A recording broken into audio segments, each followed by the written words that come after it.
Assalamualaikum warahmatullahi wabarakatuh. Saya Vivi. Kita akan melanjutkan mengenal Google Data Studio.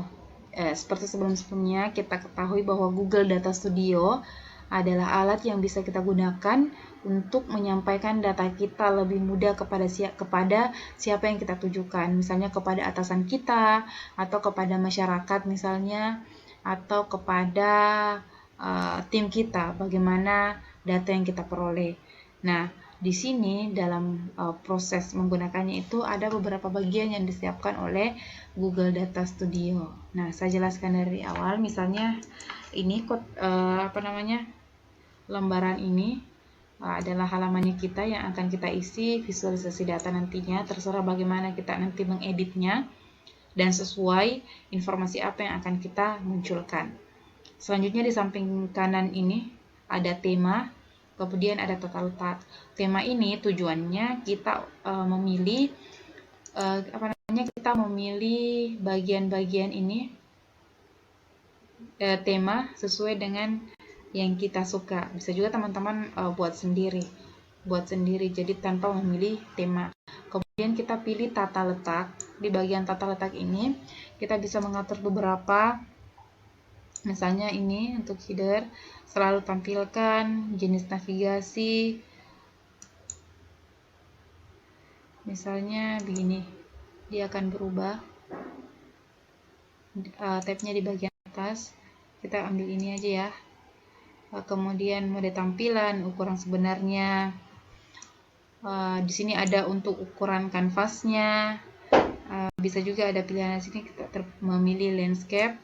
Kemudian ini untuk pemandu cerdas atau petak, ini kan pemandu cerdas. Kemudian setelan petak, ukuran px-nya, pending, offset horizontal, vertikal, dan sebagainya. Jadi teman-teman bisa sesuaikan sesuai keinginan atau gayanya teman-teman masing-masing. Oke, setelah itu kita contohnya kita milih tema aja misalnya.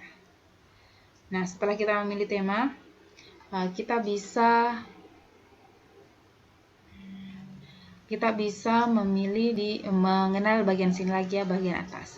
Yang pertama ada bagian file. File ini ada di dalamnya ada tujuannya untuk membagikan setelan laporan, historis versinya, jadi Ctrl H. Kemudian setelan publikasi, laporan baru, buat salinan, download sebagai PDF, sematkan laporan. Nah, ini sematkan laporan biasanya kita sematkan ke website atau ke blognya teman-teman, blog pribadinya teman-teman. Kemudian di bagian edit, di sini ada untuk diurutkan, ulang, potong, salin, tempel. Seperti biasa, hampir sama dengan media-media kerja di Microsoft. Kemudian di bagian lihat di sini, ini tata letak hampir sama dengan tata letak, misalnya paskan ke pemandu cerdas, lihat petak yang ininya. Misalnya kita tidak ada checklistnya toh, jadi kita bisa checklist ini supaya ada kotak-kotaknya, petak-petaknya, ukuran petak misalnya 16, seperti itu besarnya dan sebagainya. Jadi ini bertujuan untuk mengatur bagaimana tampilan halaman kita. Kemudian di bagian sisipkan, di sini di bagian sisipkan itu banyak pilihan.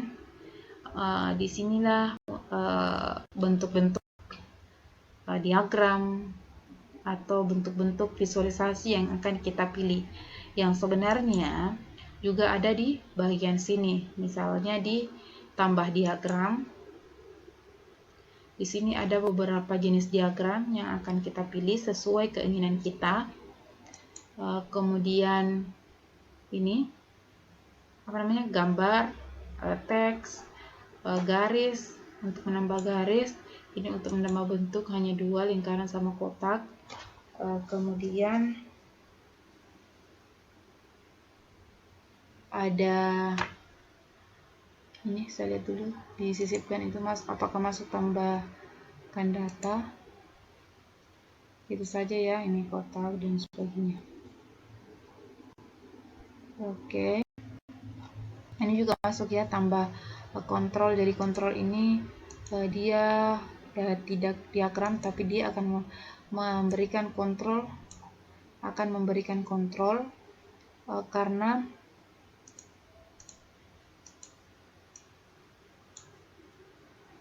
sorry, ini belum ada datanya ya. Saya tambahkan data dulu, kita lanjut, nanti saya perlihatkan. Misalkan di sini sudah sisipkan ya, yang di sini sebenarnya sudah muncul secara langsung di bagian sini. Kemudian halamannya ini bisa halaman baru. Dan kalau kita ingin halaman baru, kita juga bisa klik di sini, tambah halaman. Seperti ini. Jadi kita sudah punya dua halaman. Ini halaman 1, ini halaman 2. Misalnya kita mau hapus ini.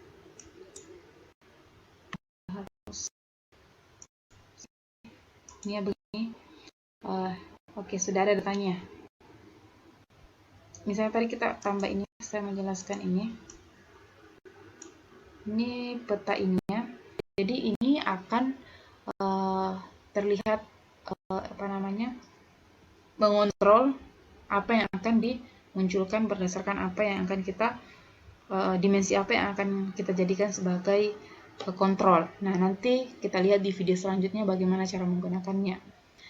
Sudah halaman, duplikat halaman, hapus halaman, yang sebenarnya sudah juga bisa langsung di sini. Kalau kita mau menghapusnya, tinggal klik di sini, kita ganti, kita pilih di sini, hapus kah, atau kita duplikasi kah, ganti nama, atau sembunyikan halaman di mulai tampilan. Seperti itu.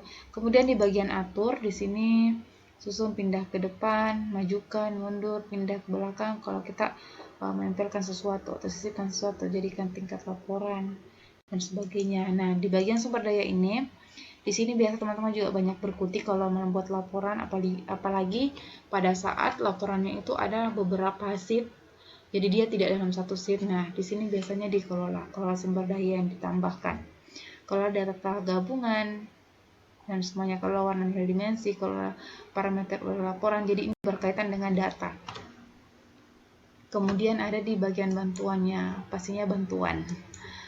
Sini bantuan, forum komunitas, catatan rilis, minta fitur, dan intinya bagian bantuan ya teman-teman, seperti biasanya. Kemudian di sini ada bagian lihat. Untuk lihat ini kita mau lihat bagaimana tampilan data kita. Nah, berarti datanya seperti ini. Orang-orang melihat data kita dalam bentuk seperti ini. Ini kanan kiri ya. Ada halaman 1 dan halaman 2. Halaman 2 kan kita tidak isi tadi, jadi belum ada yang tampil. Makanya hanya di halaman 1 yang memiliki tampilan. Kemudian kita bisa edit kembali. Apalagi yang belum? Ini untuk bagikan ke teman-teman. Jadi teman-teman bisa membagikannya. Undang orang, jadwal kampung yang mendapatkan laporan, sematkan laporan, download laporan. Jadi di sini teman-teman bisa memilih untuk bagikan bagaimana, mengundang orang kah untuk mengedit. Begitupun teman-teman juga bisa memberikan akses apakah mengedit saja atau melihat saja. Kemudian di sini ada ini untuk menyegarkan data. Seperti itu teman-teman. Kayaknya itu saja. Bagian sini teman-teman bisa mengganti judulnya, misalnya contoh. Oke, seperti itu teman-teman. Oke, semoga video ini bermanfaat. Sampai jumpa di video selanjutnya. Jangan lupa subscribe, like, dan bagikan video ini. Dah.